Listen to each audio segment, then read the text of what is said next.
اللہ تعالیٰ سے ہدایت و رحمت مانگنے کی دعا۔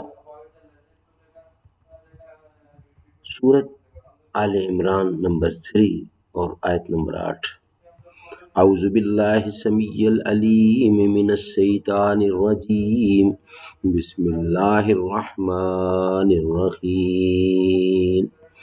ربنا لا تزغ قلوبنا بعد إذ هديتنا وهب لنا من لدنك رحمة إنك أنت الوهاب۔ اور عرض کرتے ہیں اے ہمارے رب، ہمارے دلوں میں کجی پیدا نہ کر اس کے بعد کہ تو نے ہمیں ہدایت سے سرفراز فرمایا ہے، اور ہمیں خاص اپنی طرف سے رحمت عطا فرما، بے شک تو ہی بہت عطا فرمانے والا ہے۔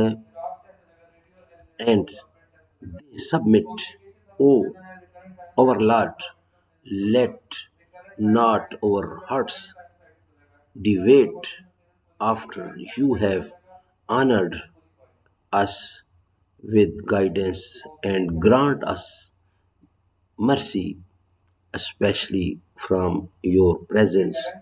Truly you alone are the great. صدق اللہ العلی العظیم وصدق رسولہ النبی الکریم، ونحن علی ذلک من الشاہدین والشاکرین والحمد للہ رب العالمین۔